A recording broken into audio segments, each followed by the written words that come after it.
I was pushing 40, and I'd learned a lot of lessons in more than 10 years of legal practice.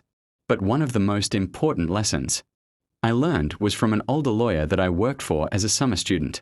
After the second year of law school, a lawyer has 3 duties, he told me. First to himself, second to the court, and last, the client. Always make sure you come first, and the client comes last. The reason? Because clients will fuck you, he said. They'll throw you under the bus without thinking. Twice. I should have stayed with this lawyer, but being young and an idiot, I had to go work downtown. And I'm still downtown now. But fortunately for me, I remembered this lesson. And it came in handy. Many years later, when a client really did try to throw me under the bus. My client was this mid-sized company that did this and that and owned things, here and there. Not big enough to be listed, but it did have a pretty sizable real estate portfolio. And one day, a building they owned burned to the ground. The company wanted to collect on the insurance, so they told Frank, a veteran salaryman, to deal with it. Frank was close to 60 and thought he knew what he was doing. He didn't need me to help him with the insurance claim, he told me. He had everything under control. Besides, lawyers are expensive. Some guys really get off on not paying legal fees. And Frank was one of those guys who gloated over every penny that he managed not to pay to the lawyers. I dealt with Frank a lot, and he was always nickel and diming me. The insurer is going to fuck you. I told Frank. It was only by luck that I even knew about the fire and the loss, because Frank had not asked for my help. He'd just let it slip one day, and since then, I'd kept on top of him, trying to get him to smarten up. I'd had to fight to get him to send me the proof of loss form to make sure he hadn't messed that up. Frank fucked up a lot, and I wondered sometimes how he had a job. But the proof of loss was okay, at least, so that was one less thing to worry about. You don't know that, he said. I could tell he just wanted to get me off the phone. I'm paid to know when insurers are trying to screw my clients, I said. And the insurer is going to screw you. They've been stringing you along for ages with requests and questions and paperwork, but they aren't going to pay you. Not unless you sue them. But Frank said he knew what he was doing, that it was all under control, and besides, he got along with the adjuster so great. The limitation period expires in 2 weeks. I said, and once that 2 weeks pass, it will be too late to sue. The moment that limitation period expires, they will stop taking your calls. You'll get a final email saying sorry, you're out of time, and that will be that. Don't leave this till the last minute. Let me sue right now, and you'll have the money in no time. Frank was like, sure. Fine, whatever. Don't bother me, I got this blah blah blah. And he got off the phone as soon as he could. I sent him the usual email with clear warnings and recommendations, which he ignored. I sent the email again, and then again as the limitation period approached, and again a couple of days before the deadline. I'm going to be at trial, and you won't be able to reach me. My final email said, but you have to sue. You have other firms on your list, so pick one and sue. He didn't bother to reply, and I went off to do my trial. The trial lasted a couple of weeks, and no email from Frank. Then a month passed, and another month, still no email.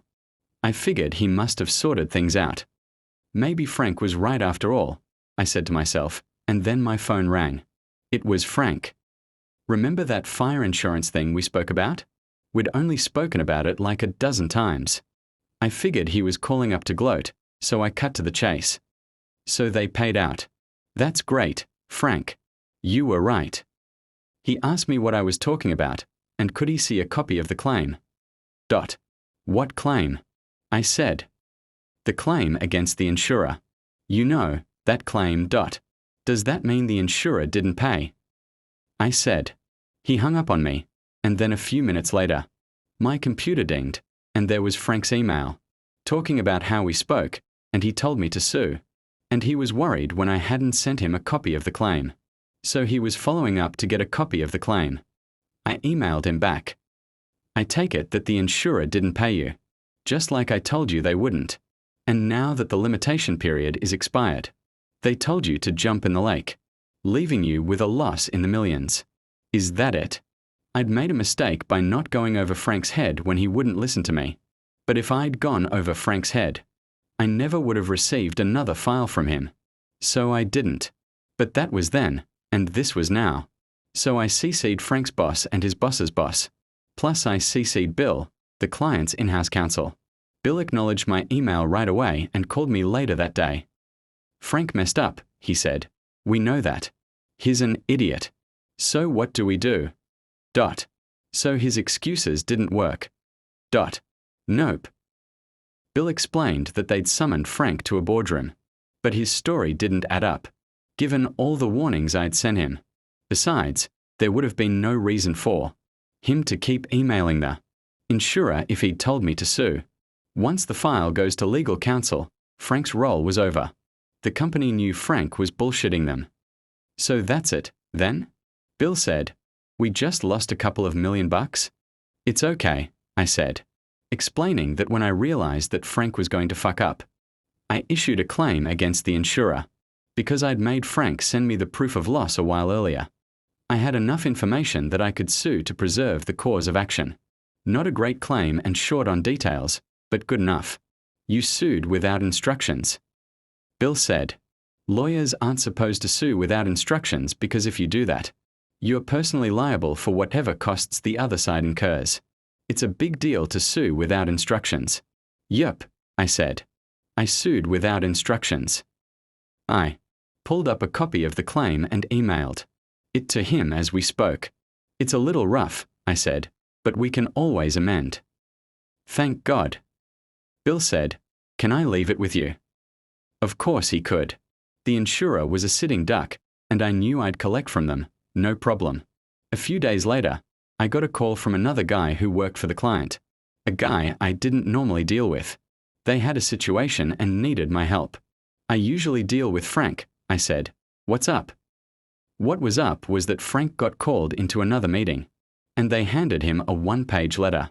And then he put his little office things in a box, and security walked him past his co-workers to the elevator and escorted him downstairs to the parking lot. Bye-bye, Frank. He was too old to get another job.